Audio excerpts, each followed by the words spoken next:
کیسے ہیں آپ لوگ؟ امید ہے خیریت سے ہوں گے۔ آج کی غزل ہے: نکتچی ہے غم دل، اس کو سنائے نہ بنے، کیا بنے بات جہاں بات بنائے نہ بنے۔ نکتچی یعنی ہر بات پر عین نکالنے والا، اعتراض کرنے والا۔ کہتے ہیں کہ میں محبوب کو اپنا غم دل یعنی اپنے دل کا حال سنانا چاہتا ہوں، لیکن وہ ایک نکتچی شخص ہے۔ کیا بنے بات جہاں بات بنائے نہ بنے کا مطلب یہ ہے کہ ایسی جگہ پر کیسے کامیابی حاصل کی جا سکتی ہے جہاں ہزار کوششوں سے بات ہی نہ بنے، جب وہ سنے ہی نہ یا مانے ہی نہ۔ یہی حال میرے محبوب کا ہے، اس لیے یہاں حال دل سنا کر مجھے اپنا مقصد پورا ہونے کی کوئی امید نظر نہیں آتی۔ میں بلاتا تو ہوں اس کو، مگر اے جذبہ دل، اس پہ بن جائے کچھ ایسی کہ بنائے نہ بنے۔ کسی کو ہم بلاتے ہیں، لیکن یہ اس سامنے والے پر منحصر ہوتا ہے کہ وہ آئے یا نہ آئے۔ شاعر کہتا ہے کہ میں اپنے معشوق کو اپنے پاس بلاتا تو ہوں، لیکن میرے دل کی یہ خواہش ہے کہ اس پر کچھ یوں بن آئے، یعنی میرے بلانے پر اس کی یہ حالت ہو جائے کہ وہ میرے پاس فوراً بھاگا چلا آئے یا آئے بغیر نہ رہ سکے۔ کھیل سمجھا ہے کہیں چھوڑ نہ دے، بھول نہ جائے، کاش یوں بھی ہو کہ بن میرے ستائے نہ بنے۔ معشوق کے ہاتھوں عاشق کو تکلیف برداشت کرنے میں مزہ ملتا ہے۔ غالب کا معشوق بھی غالب کو ستاتا ہے، لیکن غالب سوچ رہے ہیں کہ کہیں اس نے اسے کھیل نہ سمجھ لیا ہو اور کچھ دن بعد جب اس کا دل بھر جائے تو ستانا چھوڑ دے یا مجھے بھول جائے۔ لیکن میری تو خوشی ہی اس کے ستانے میں ہے۔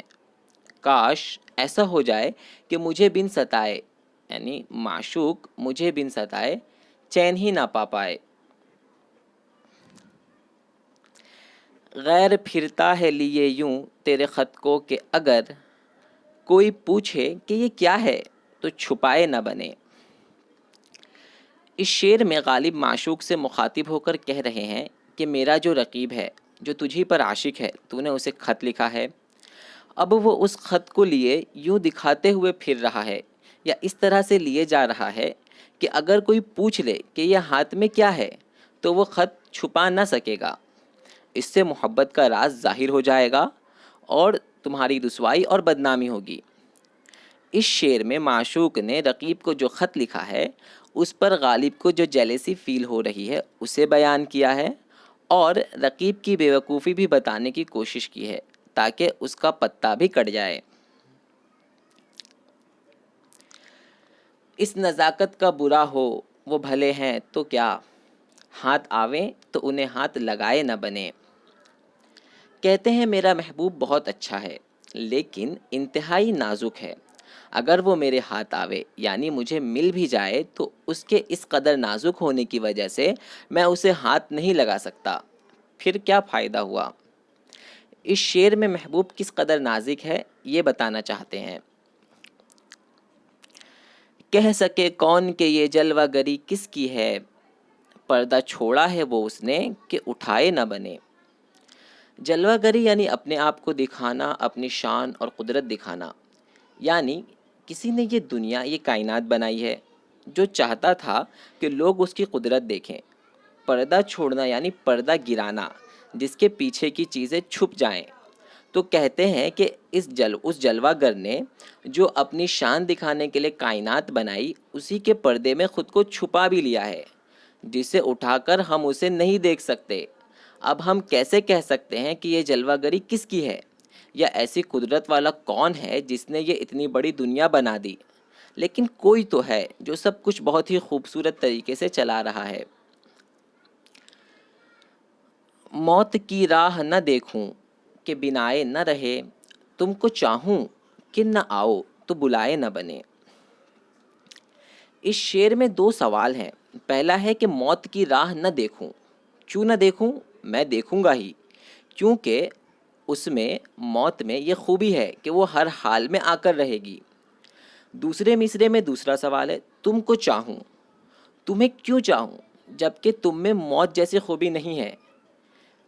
آگے کا جو حصہ ہے دوسرے مصرے کا کہ نہ آؤ تو بلائے نہ بنے کا مطلب یہ ہے کہ اگر تم خود سے آنا چاہو تو آ جاؤ، لیکن اگر تم نہ آنا چاہو اور میں تمہیں کتنا ہی بلانا چاہوں تو تم نہ آؤ گے، اس لیے اب میں تمہیں چھوڑ کر اپنی موت کا عاشق ہوا ہوں، جو آئے گی ہی آئے گی، جبکہ تمہارے اندر یہ خوبی نہیں ہے۔ تم آنا چاہو تو آؤ، اور اگر تم نہ آنا چاہو تو تم کسی طرح نہیں آؤ گے۔ بوجھ وہ سر سے گرا ہے کہ اٹھائے نہ اٹھے، کام وہ آن پڑا ہے کہ بنائے نہ بنے۔ مطلب یہ ہے کہ کوئی ایسا کام آ پڑا ہے جو کسی صورت پورا ہی نہیں ہو رہا، گویا وہ کام ایسا ہے کہ جیسے کوئی بوجھ ہو جو سر سے گر جانے کے بعد اتنا وزنی ہے کہ کسی طرح نہیں اٹھ رہا۔ مثلاً کسی سے عشق ہو اور معشوق کو حاصل کرنا ممکن ہی نہ ہو۔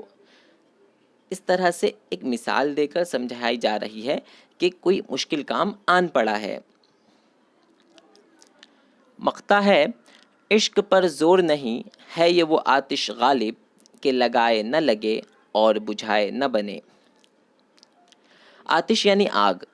عشق ایک ایسی آگ ہے جو نہ تو خود سے لگ سکتی ہے، یعنی کوئی زبردستی کسی سے عشق نہیں کر سکتا، بلکہ یہ خود بخود ہو جاتا ہے، اور اگر یہ عشق کی آگ ایک بار لگ جائے تو بجھانے کی خوب کوشش کے باوجود نہیں بجھ سکتی۔ اس آگ پر یعنی عشق پر کسی کا زور نہیں چل سکتا۔ اگر آپ اور بھی تشریحات چاہتے ہیں تو ہمارے اس چینل کو سبسکرائب کر لیجئے۔